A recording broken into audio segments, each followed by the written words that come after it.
Hey, welcome to Old Ass Movie Reviews. I'm Scott, that's Dave, and it is August 17th, 2021. We're going to change up our format a bit here at Old Ass Movie Reviews. So when the episode goes live, we were actually recording just hours ago, so our topics can become a little bit more relevant or at least current with what's going on in movies and Hollywood and what have you and on our TV screens. So to kick it off like this, we're going to talk about Suicide Squad, the second one. Dave, you didn't enjoy it. No, it could be Tell me that your I have problems. COVID and I'm sick as a dog, or it could just be that it's a horrible movie. I'm going with it's just a horrible freaking movie. I started watching it. I watched maybe an hour into it, and then I started fast forwarding it because it was horrible. I liked what they were doing with Harley Quinn. I kind of dug what they were doing with her. The girls that they have playing Harley Quinn did a good job, I thought. And that's really about the only character that I even kind of liked. The little rat chick was okay. Ratcatcher 2, yeah. Yeah, Ratcatcher 2, she was okay. But I literally was fast forwarding it. And of course, America, bad guys, is the ultimate bad guys in this, evidently, because they brought the thing from space, which that never happened with Starro as far as I ever remember. I just remember him coming to Earth and landing and just doing whatever Starro did. But of course, they had to make, the bad guy. But yeah, I kind of. But don't. Let me pull back to that point. Not to go on a rant or whatever, right. But any country would have brought that star back and done the exact same fucking thing, and you know it. Yeah, that's what I mean. I mean, it could have been anybody. It could have been anything. Yeah. But because nobody in Hollywood can think outside the fucking box, and they all hate this country, well, that's what you get. Sorry, that's how I feel. Yeah. I liked how they had Harley Quinn's character just insane. And when she was killing people or she was like stabbing guys, when she was escaping, she's got that pole and she's like stabbing people and she's shooting people and there's flowers just blowing up behind her. That was kind of fun. Was I was like, okay, she's a total lunatic and that's what she's seeing. She's not seeing all having the blood. Fun. Yeah, she's not seeing all the blood. She's seeing flowers and birds and little cartoon birds and shit singing around her. And I thought that was a nice touch. That was a really nice touch. But yeah, there wasn't too many characters that I liked in this movie. I thought the script was bad, and it was based on John Ostrander's storyline, from what I understand. And he's a really good writer. He's actually a really nice guy. I've met him a couple of times. Took a couple of writing classes from him years ago, me and a buddy of mine. But yeah, he's a nice guy. He tells a good story. They seem to have got like the high points of his story, like the beats, but none of the heart, if that makes sense for me. And again, I think if you're doing a low budget movie, you get away with a lot of stuff. When you have $100 million plus budget, you better have a damn good script. And this wasn't it. I don't feel. Yeah. Like I said, I found myself fast forwarding through it until the very end. I thought the one scene was kind of funny where Harley Quinn's talking to Bloodsport, who didn't look like Bloodsport, by the way. I mean, I don't know where the fuck he got the helmet from, the alien helmet. But he was funny because he's sitting there talking to her, and she's calling him Milton, I think. Yeah. Somewhere along the line, she thought his name was Milton. Yeah. She just kept calling him Milton. He's like, my name's not Milton. And she said, I've been talking to you for 3 hours. You even tell me your name was Milton. He goes, I never told you my name was Milton. Yeah. She just follows her. And I thought that was funny. It was stupid, but it was funny. It worked. But that was me. That I could not get into this story. I didn't think it was well written. I think they had too big of a, even though they killed off most of their cast within 10 minutes. I think their cast was just too big. I think it was too. Poor Michael Rooker. He was too. there's no way these guys would have defeated Starro. I'm sorry. Right. I see how they defeated him, and I'm like, no. That thing was not going to get defeated that way. But there again, he's got another movie, I'm sure, going to be made. Oh, yeah. Yeah. I do have to say the whole thing with Starro, I did not know who Starro was or what Starro was. It's so one of the worst characters in the DC universe. This was the most ridiculous fucking thing I saw on screen was this giant starfish. And it's like, this is pretty fucking awesome because it's silly. It's absolutely ridiculous. And I kind of dug the ending and them fighting it. One of the things that I've liked in even in the first Suicide Squad movie and this one, and if you go to the series Arrow, Amanda Waller, that character has been played so well, it seems. I thought, was it Viola Davis? Is that who? Yeah. Did a great job as Waller because you want to hate fucking Waller so bad, and they've really done it in each iteration. That character is just shined. I liked Idris Elba. I don't know anything about Bloodsport, but I thought his character was good. He was in, I think, just the one or two issues early on back in the 86 or 87 of Superman. He's just some crazy guy who got lucky and shot Superman with a kryptonite bullet, which is, and I want.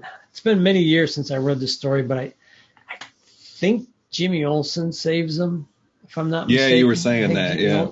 I could be wrong about that. Anybody who's watching that and knows I'm wrong, please, by all means, let me know.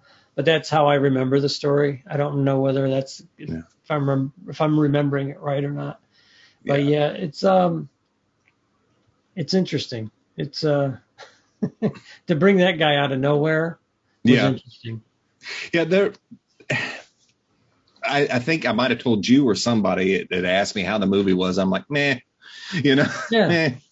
I wouldn't recommend it, but that's me. I felt I watched something different. Everybody was on social media screaming about how great this was and how awesome. And yeah, you know what? It was kind of fun in a way. It had its moments. I think Margot Robbie does an excellent job as playing crazy. I mean, she really brings the crazy. And it was a James Gunn film all the way through. And it was like, I'm getting tired of the formula. And I think the problem was it was rated R, and there was no reason for it to be rated R, other than somebody thought it was, Deadpool is rated R, so we're going to make one rated R too. Yeah, they could have toned the gore back and handled it. And maybe made a better story. Yeah. I kind of had a problem. I didn't even realize it was rated R. I'm like, I think it was rated. I want to say it was rated R. I could be wrong. It might have been. But Captain Boomerang wouldn't have gotten taken out that easy.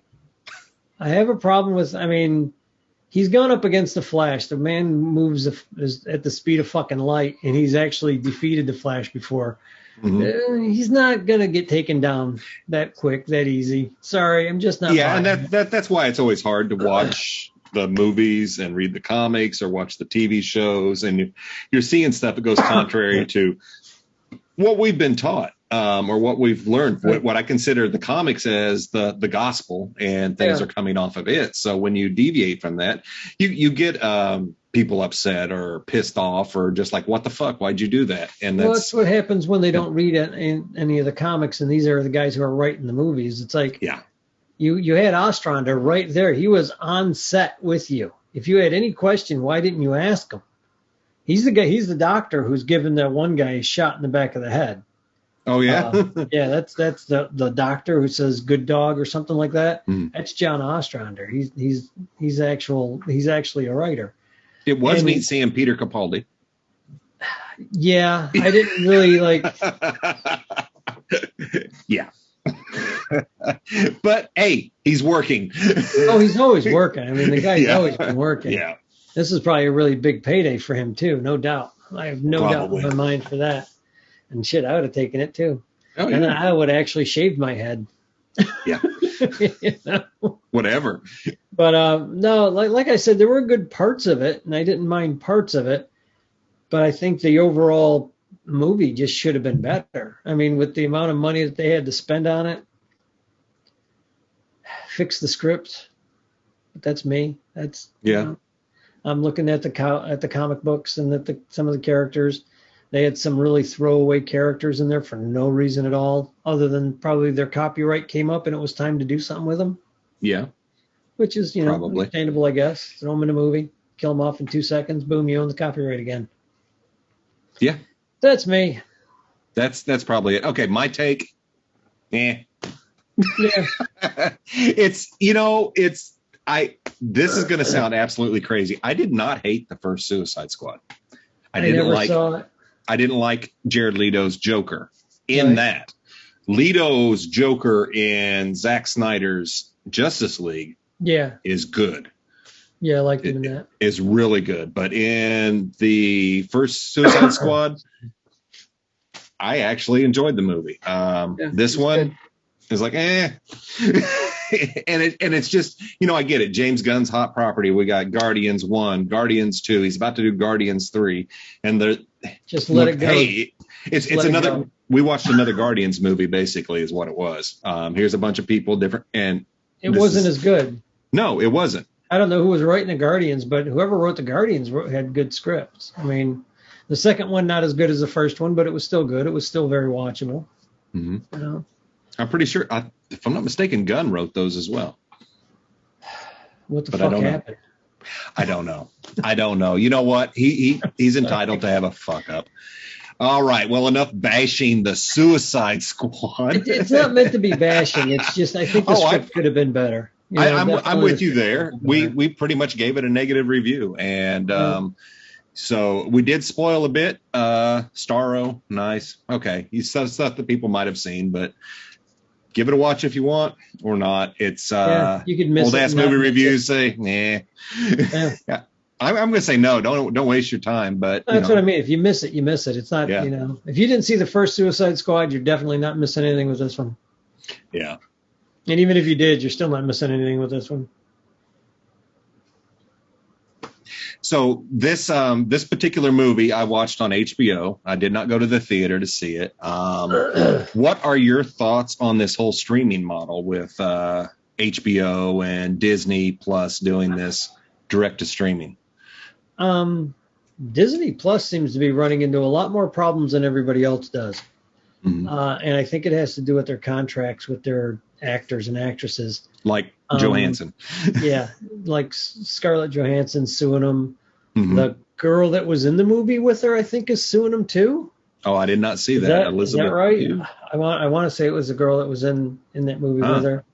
And there's rumors that the woman from Jungle Cruise has got problems with them now. And it all has, I guess, to do with money at the box office. Yeah. And they were supposed to release it at the box office only, and they decided to release it at. Well, that's what I read with. They should have fixed that before they released it. They should have just made sure everybody was on the same boat. And okay, this isn't going to happen because of whatever's going on in the world.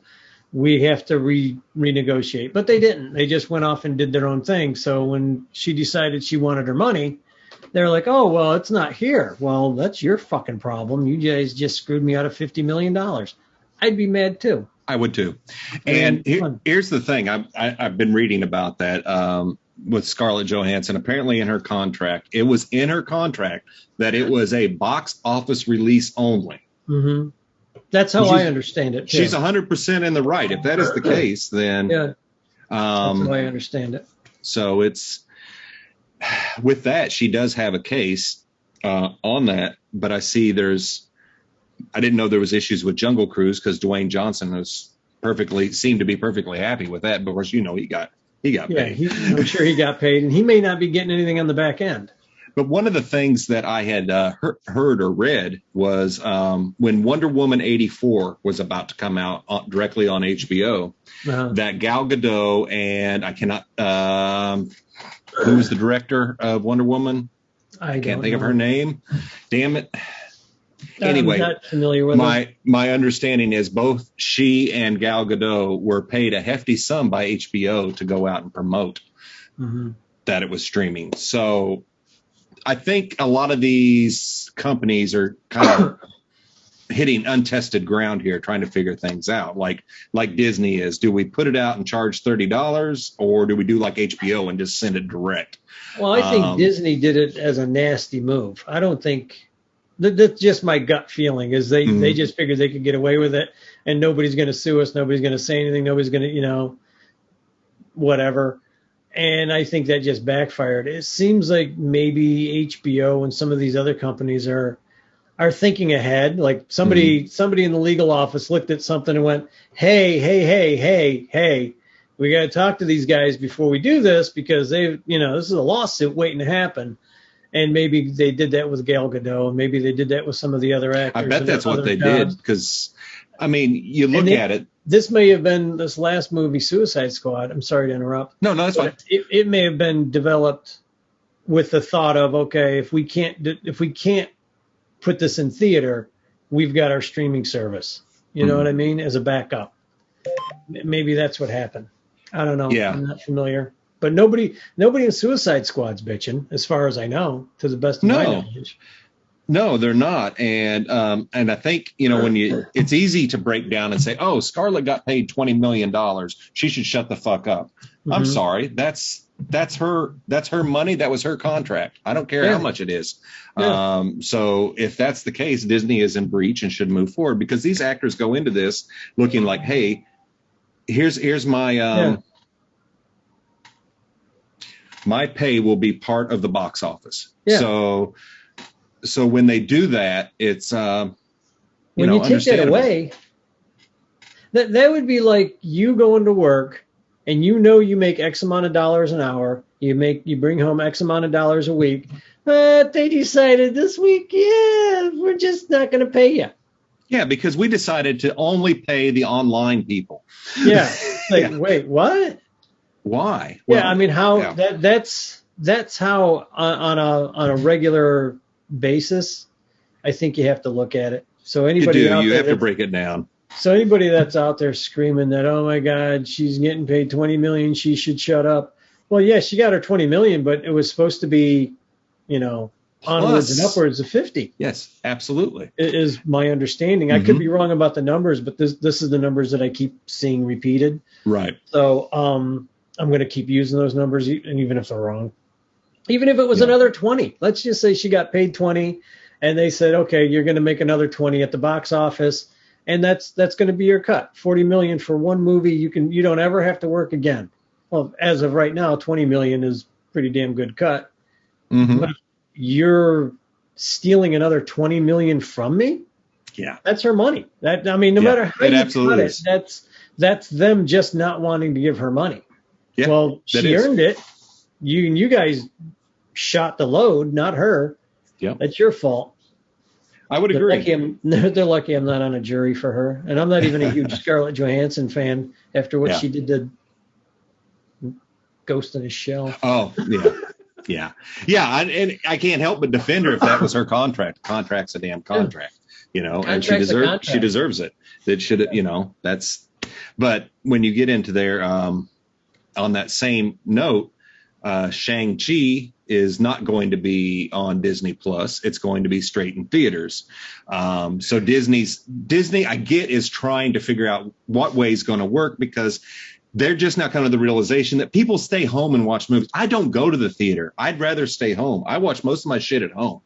So there's very few movies. There's only one movie that I'm even interested in going to the theater to see this year. And this is the first movie in a very long time that I've wanted to go to the theater. And what's that? The Ghostbusters movie. Yes, I do want to see that. But if I don't get to a theater, that's fine. I'll rent it whenever it comes around runnable. It's I'm not going to miss it.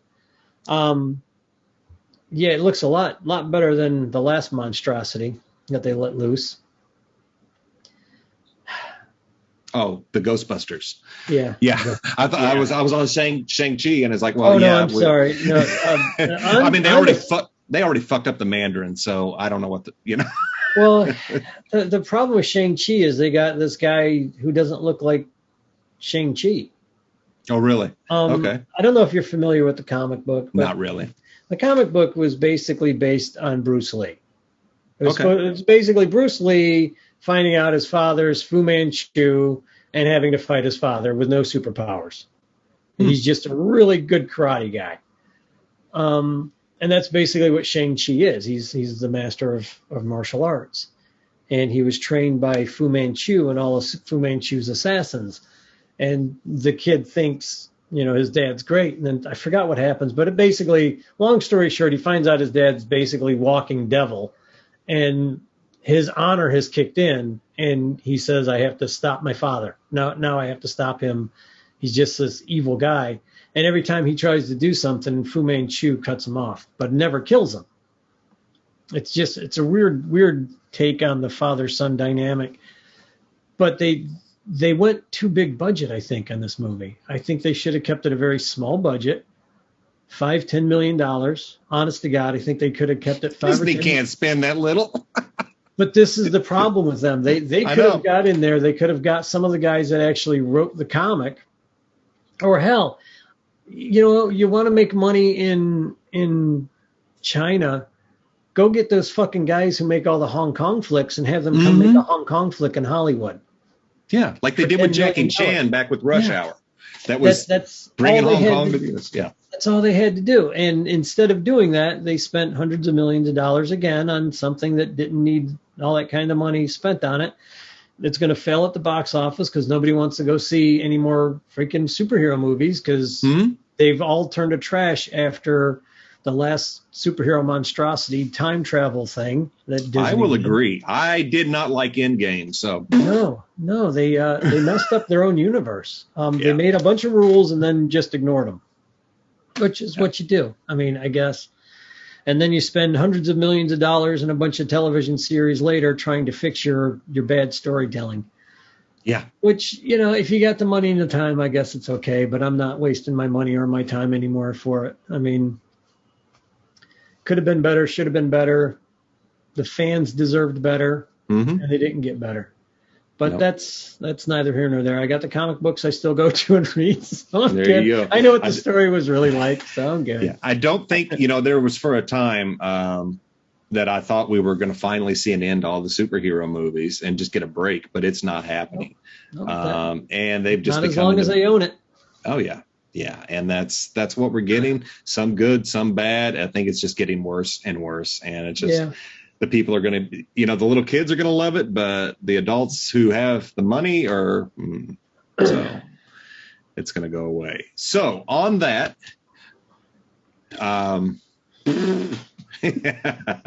let's get to our old ass movie review, which on today's episode is David, Streets of Fire. Yeah, Willem Dafoe, crazy flock of seagulls, hair, and I think it was his second movie, right? And his leather hip waders going fishing. Yeah. All right. Enjoy. Hey, welcome to Old Ass Movie Reviews. I'm Scott. That's Dave. And have we got a treat for you, or do we? What year was this one? 1980 something? 90 something? 1985, 86, I want to say. Streets of Fire. Hold on. I liked it. I did. But I was going to say, but you said you did not like it. And I'm interested. I want to hear your take on this. I picked this movie, honestly, because I thought you were going to like it a lot. I really thought you were going to go, yes, I dig it. I dig the premise. Okay. But I felt I was watching Xanadu Part 2. Xanadu Part 2. Xanadu. Yeah. And the reason I say that. Okay. Sorry. Here's the deal. This is every Rescue the Princess 80s movie out there. This is not really any different than The Last Dragon. And in a lot of ways, this is very similar to The Last Dragon. Never saw The Last Dragon. Is it bad? What are you talking about? I've never seen The Last Dragon. Or no, I'm sorry. Yes, I have. I had a totally different movie in my head. Oh my God, I was thinking Double Dragon for whatever reason. I'm sorry. The Last Dragon. We did see Last Dragon, and I loved Vanity Last Dragon. Yes. Yes. Or I'm Vanity. sorry. For whatever reason, I had Double Dragon in my head, and I'm like, Yeah. I've never seen that movie. No Double Dragon. It's Sorry, like, folks, David, I'm stupid. I can't I help thought it. you were fucking with me. It's like, oh, you got the glow, motherfucker. Show no. I'm just Okay. old. I'm having brain farts. I'm not sure what it was about this movie that turned me off. It might have been was not a fan of some of the songs. Yeah. It was a weird mix, and I get it. I get why they did this. It was a weird mix of 1980s and 50s, which was actually really kind of cool. Yeah. But I found myself being overly critical of this movie, and I started picking it apart. You have a famous pop star who is kidnapped at the very beginning of the movie. Right. But yet the feds aren't coming in. There's no big deal. It's left up to some ex-boyfriend. Mm-hmm. To show you how old this movie is, his sister had to send him a letter to get him to come on. I think it was a telegram, wasn't it? Telegram or whatever. Yeah, it might have been. Yeah. So anyway, right. I can take cheesy. This was just a level that it just rubbed me wrong, man. I am not a fan of this movie. I'm very shocked. I honestly thought you were going to find a lot of really cool things and, have some problems here and there with it, but not. I honestly thought you were going to enjoy it a lot more. I on the other hand, my one big problem, and I never caught this because I haven't seen this movie in 15, 20 years, right. maybe a little bit more. And I just always assumed that when she got kidnapped, the pop star, Diane Lane or Ellen Aim. Yeah, Diane Lane's character, Ellen, whatever it was. Ellen Aim, yeah.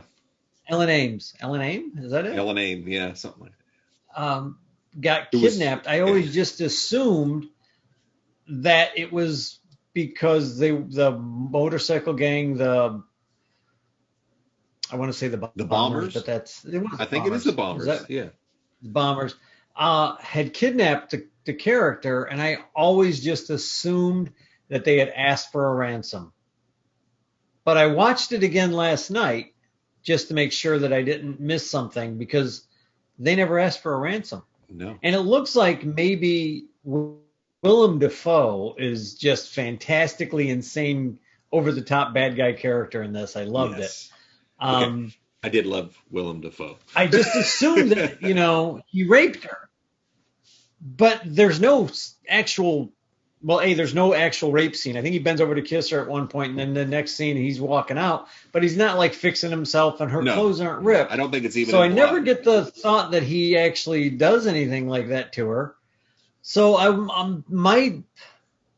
that's what stops. So it doesn't stop me from liking the movie, but that's what kind of hinders me. Like, okay, why did they even kidnap her? Is he an ex-boyfriend? Is he the Biff Tannen of this story? I think so, but it also reminded me, and I'm going to go really weird with this.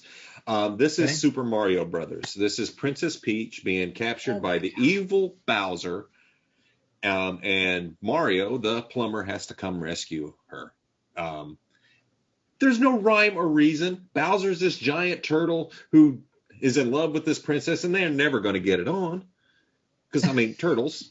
And turtles. Willem Dafoe, freaky looking motherfucker with the great hair and the weird. Oh, yeah. He had that Wolverine hair. Oh, yeah. The Wolverine hair and the weird ass leather high hip waders.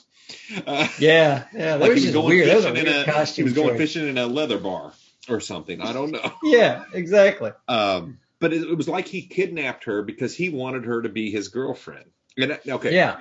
At the beginning of the movie, it says a rock and roll fable or fairy tale. Right, or something. rock and roll fable. Another time, another place. Yeah, and I like that. I do like that because they already set up. We're throwing out time conventions and stuff here and just making this kind of a fairy tale like thing. So being as a fairy tale, we can take a little of the seriousness out and take a look. It's like, okay, this is what happens. That's why there's only 2 cops in the entire town. Right. And Willem Dafoe's character obviously just wants a girlfriend, and he's too stupid to know that's not going to get you a girlfriend. That's not how you do it. You bring them flowers. You try to court them a little bit. You don't just yank them off the stage, Jethro. Yeah, exactly. But yeah. my whole problem, like now with the movie, is that if they would have set it up and you found out that he was a guy that had always been chasing her in school and she had always ignored him, and that he knew who Tom Cody was and they were always rivals at some point, and maybe it was even to get Tom Cody to come back because he freaking hated the guy, I would have even accepted that. Like if I get his old girlfriend, he's going to come back and I'm going to kill him when he comes back. That I would have even understood. But there was no real motivation. There was no real motivation to kidnap her. That's the only thing that really bothers me. Other than that, I love the soundtrack. Diane Lane was only 18 years old when she did this movie. Really? Yeah, because he didn't want her at first. He wanted, who the guy had initially went to, who was initially going to be kidnapped? Who's that? He wanted Paul McCartney to do it. And Paul McCartney turned it down at the last minute and decided to go do his 39th Street, 34th Street, whatever that movie was that he did. Yeah. But it wouldn't have been like Cody probably would have just been called in to save the guy at that point. Or it would have been his dad or some other type of thing. Yeah. I get up in the stakes for a girl. I mean, you got this weird ass love story.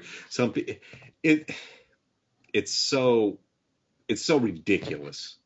This whole movie, and I sound like a hypocrite because I love ridiculous movies. Yeah, I just don't like this one. This one to me is Xanadu, and while I can sit there and tell you when Gene Kelly was on screen, Xanadu's amazing. Oh, it's magic. Freaking magic. You got to believe it. It's just magic. Yeah. So, sorry. And an awesome soundtrack on Xanadu. This soundtrack just didn't really quite do it for me. There was a few songs. I guess I didn't like Diane Lane's songs that they had for her. Really? Yeah. Do you know who wrote those? No, I don't. Steinman. Jim Steinman. That the other half of Meatloaf. Interesting. He was the songwriter for Meatloaf. Him and Meatloaf did Bad Out of Hell 1, 2, and 3. I'm not a Meatloaf fan. No. Oh, really? Oh, okay. Yeah. That would explain it. I do. There's a certain 2 out of 3 ain't bad. Yeah, that's a great song. Yeah, it's great. But I love all the Bad Out of Hell albums. I love all the Meatloaf stuff. They just have makes a really sense good. Now that you say that, because like their rhythm.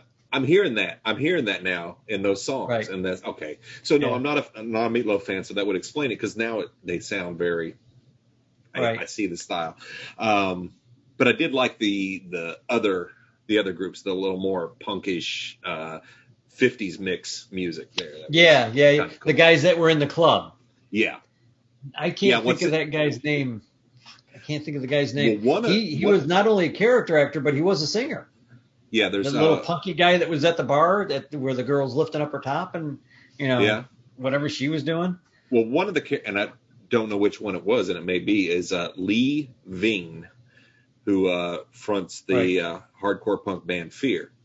So he was also one of the bikers, and I'm not sure which one. And when I looked it up, it's like, wow, he's done a lot of stuff too. There was a lot of people in this. It was this. Yeah. Okay, here it is. I'm going to tell you my favorite part. Okay. And it's sad because he's no longer with us, but Bill Paxton put so much work into such a small fucking role. I know, I right? remember him so well in that. And it's like that motherfucker sold every inch of that part. And it's like, he was a great actor. And yeah. How about Madigan as the sidekick, McCoy? McCoy, I did like. I liked her spunkiness. The look was a little off. The thing, well, I think she was supposed to be kind of mousy. Like you weren't supposed. I don't think you were supposed to realize what she was capable of doing. That she was a badass. That's how I took the look, like make her look mousy. But the part, did you read that part was written for an overweight, middle-aged man? What the hell? She went. Well, that was the part because it was an ex-soldier, and that's how when the guy wrote it. She was reading for the part of. I think she was reading for the part of the sister, if I remember correctly. Mm-hmm. and she saw the part of McCoy, and she went and bothered the producer and the director and everybody. She's like, no, I want this part. And they're like, no. She goes, no, you don't even have to rewrite it. She goes, you don't even have to rewrite anything. That's me. I can do this. And they're like, no. And she did, I guess, a couple of the lines, and they were like, done. You got it. You got the part. Let's do it. She was perfect in that. She really was. She was. She was really good as a soldier just looking for a job. Was not impressed with Michael Perry or Pare or Michael Parr, however you pronounce his name. Pare with a little check on it. I've seen him do better. I'm thinking this must have been one of his first movies. I was wondering. I'm assuming if this is one of his best. It's not his best movie. I liked the problem. Kat came up with a good thing the other day. She's like, everybody's yelling. Nobody's talking. Everybody's yelling. It reminds me of Seven Samurai. Nobody had a conversation like you and I are having. Everybody was yelling. Everybody's mad. It's like, okay, she was kidnapped. We're going to go get her. Let's go get her. No. Yeah, everybody was yelling. Everybody was grumpy about everything. When she said that, I was like, oh my God, it's true. Everybody was just yelling. But come on, that scene when Cody first shows up and goes into his sister's diner, and those guys pull in, and they're going to try and be tough with his sister, and his sister's just looking at him like you guys are about to get your ass beat. you guys just have no idea how badly your ass is going to get beat here in about 2 minutes. You want to hear something crazy? I would probably say yes to this movie if Cody would have been Kurt Russell. Oh my God. But you know what? By that point, Kurt Russell had been acting so much, there would have been no stiffness about it. And you know what? He would have lifted that whole movie straight through the roof. It was the look. Michael, whatever his name is, was not. He was small. Right. I didn't see him believable as this. What I think McCoy asked him about the army or whatever. I went in because I got to shoot the guns or whatever. It's like, yeah, you don't even look like somebody that would be talking like that, I needed a bigger action here. I needed Snake Plissken up in that motherfucker. Right. Right. No, it makes sense. That would have been a good casting choice, even for the day, even back in 84. Yeah. He would have been perfect for that.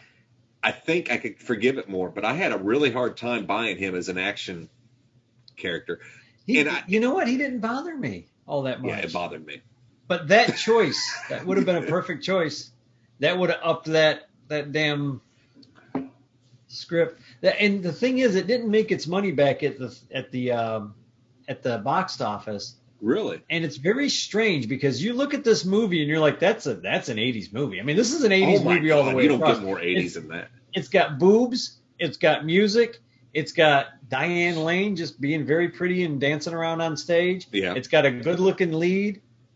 It had Rick Moranis. Oh, I forgot about Fish, Rick Moranis. Now, he would have been thrown out a window. I'm telling you, the first 5 minutes I was with that guy, if I was Cody, that guy would have been thrown out a window. No lie. And I'm taking you $10,000. What year was Ghostbusters? 85, maybe. 86. Okay, because I don't know if it came before this movie. He'd done a couple of movies before Ghostbusters. Well, the reason I say it, when I saw Rick Moranis show up in here, to me, I was starting to see bits and pieces or a carryover of his character from Ghostbusters, Lewis, whatever. Look at SCTV. In SCTV, he played, he had a character that played. It was the cringy little agent guy. Yes. That's who he was playing in this movie. Okay. And I was like, and SCTV, though, he played it for a laugh. Yeah. You know what I mean? Whatever he does subtly in SCTV, you find yourself forgiving that character and laughing at him and with him. This is how good of an actor Rick Moranis is. He took that exact same character. He acted him almost the exact same way, but he twisted him and made him a little very interesting. Yeah, he did it so well and so subtle. You're right. Yeah. Whatever he did to that character. No, if he would have played that character the exact same way he played him on SCTV, he would have been lovable, laughable, ha ha ha. But he did something to that character, and it was such a subtle turn that you don't like this guy until the very end. Mm-hmm. At the very end, he comes out and he's like, yeah, if I'm not going to stand, I'm not going to be in your way or whatever. And the guy looks at him and goes, you know what? She may love me, but she needs you. Yeah. And he just leaves. Yeah, like she has no choice in anything. Yeah, like, no, she's just a woman, by golly. This is so really, fucking 80s.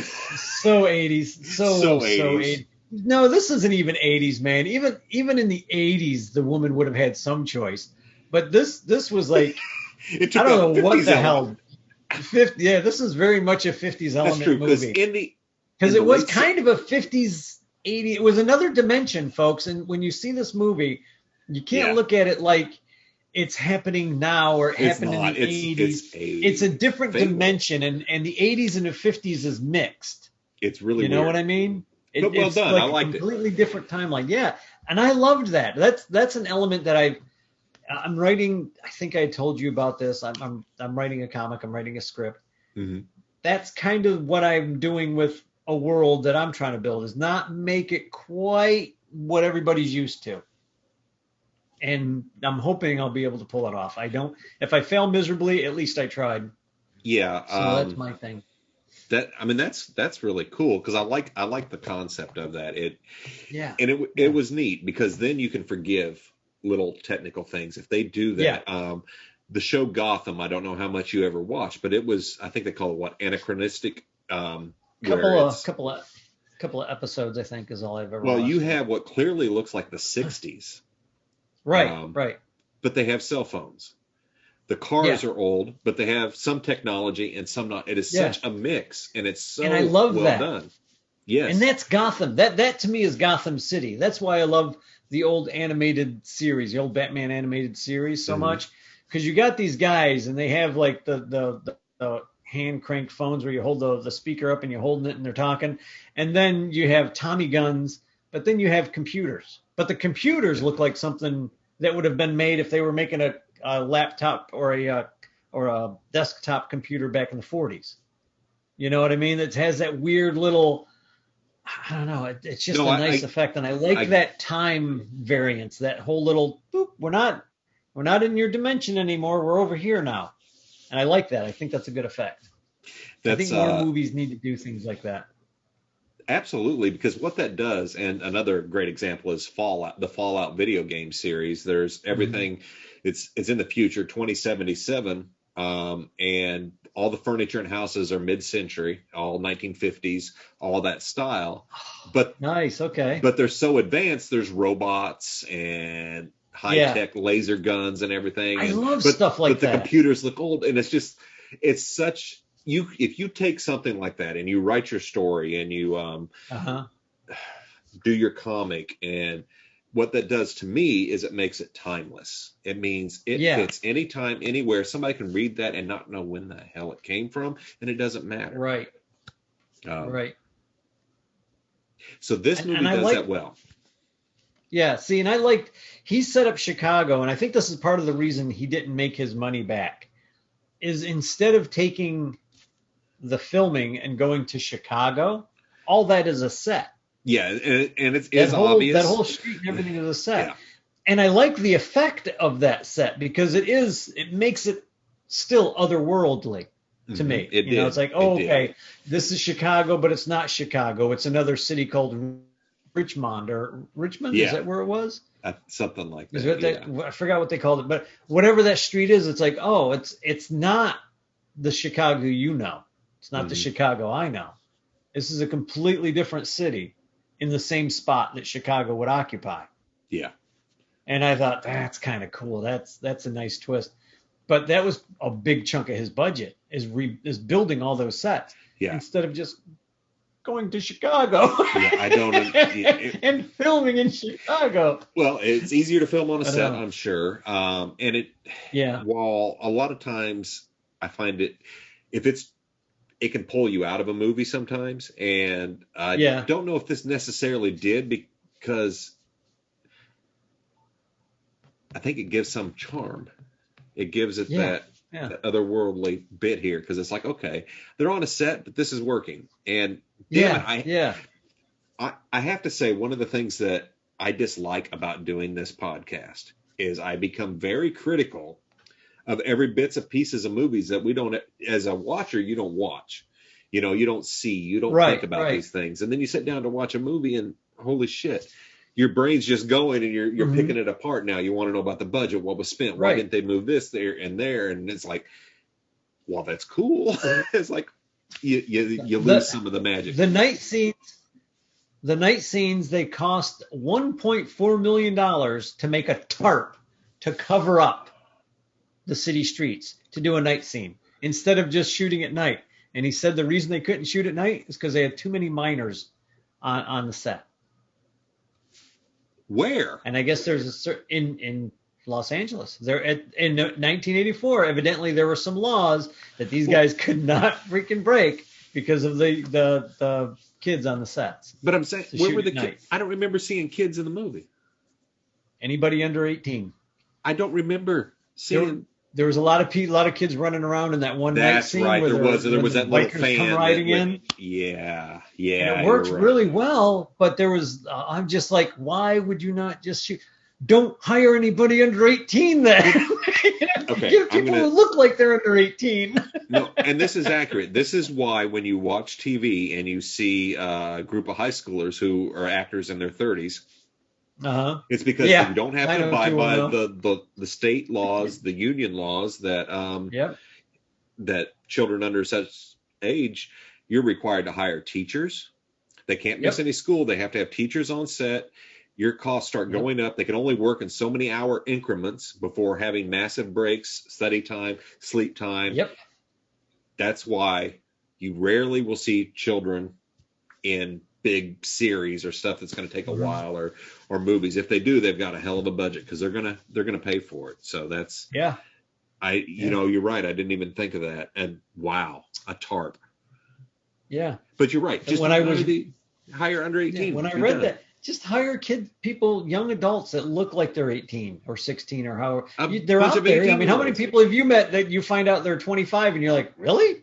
You look like you're 15. And they get mad at you. And then they're like, oh, thank you. Hell, I didn't look this old until I hit 55.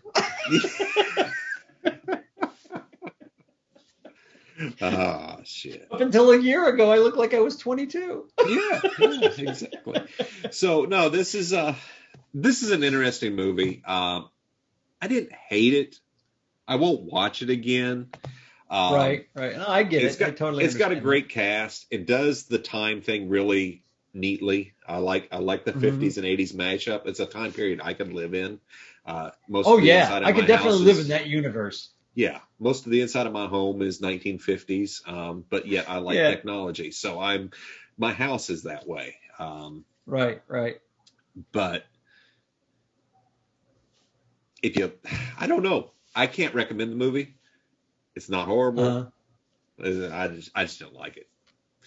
But when you came in, when we first started the conversation, I really thought you were going to be like, I did too, dude. Movie. But I've got you to actually like things in it. You're like, I see you changing your mind a little bit. I don't think you'll ever watch it again, but that's cool. No, that's fine. I'll never watch Dagon again either, so we're good. See, and that's what's great. You know, I fucking love Dagon. I don't, and I can't explain why. Exactly. It's just one of those things. You know, I like. And that's how I feel about this movie. Even though I watch the movie and I see the big plot hole, you like the fish girl. Don't lie. Yes. But there's something about this movie that I've always liked. You know, I've always thought, and I think a lot of it is the fact that it's out of a time period. It's not it's not of a certain time. You know what I mean? It's not like you said, they have if we were filming this movie today, you'd have to have a cell phone. Yeah. And the cell phone would look like a 1950s cell phone. How would it look back then? You'd probably have a rotary dial on the damn thing. Probably, because why would you have a button? Right. Yeah. You know, something. I mean, Star Trek. But I think it would be really cool to. Yeah. I like flip phones. I miss my flip phone. I miss mine too. I could drop that thing 20 feet off the 8-step ladder and I'd go down there, pick it up, make a phone call, no problem. Yeah. Now let's you just let's see you drop an iPhone from 20 feet. Yeah. Nope. They were $1,000. Let me go get it. Yep. Give me another flip phone for $30. I'm good. So final words on Streets of Fire. I do like this movie. You know what? Let me. I should have pulled this up already. I want to say there was. Yeah, that was Amy Madigan's, Jim Steinman, blah blah blah. I thought there was something in here. No, that's not it. Okay, I must have taken a picture of it. Oh well. I'm just saying about the names in the movie was Michael Paré, yeah. Diane Lane, Rick Moranis, Amy Madigan, Willem Dafoe, and then there were some smaller names. Deborah Van Valkenburg played Riva. That was the girl that used to be on Too Close for Comfort. That was the sister. Okay. In the diner. Yeah, that was the girl who was in Too Close for Comfort. And I think she's also the girl in The Warriors. The girlfriend in The Warriors. Sitcom, right? No, Ted Knight.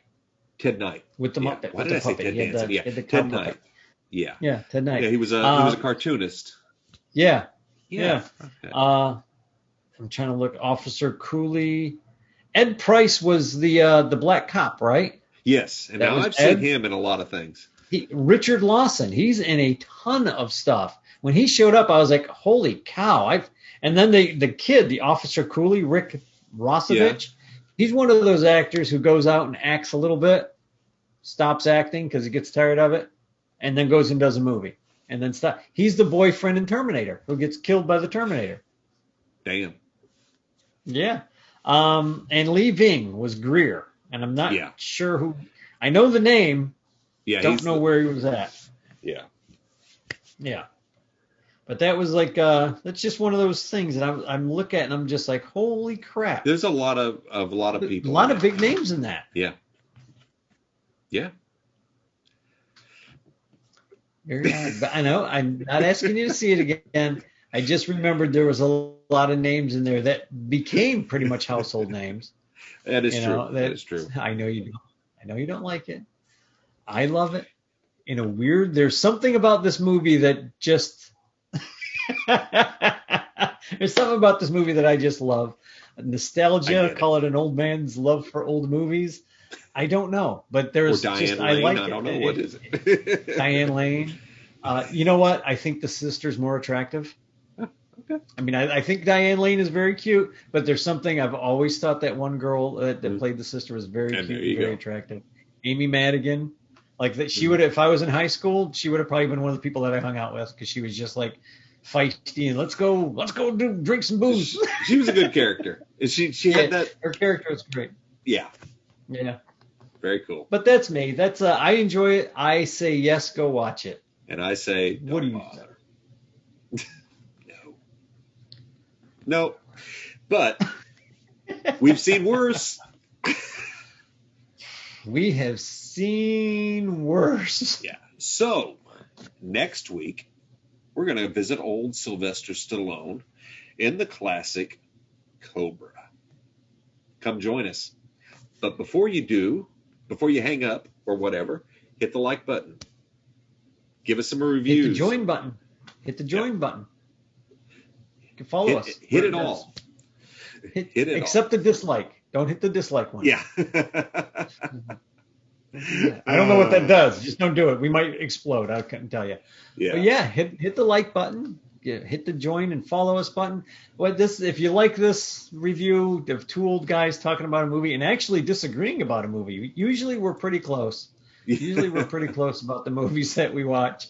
But I think this is a good little podcast we got going on. We're growing on podcasts. We're growing on YouTube. We're not growing so much, but go ahead. That's okay. That's all right. We're gonna get there. We're gonna get them.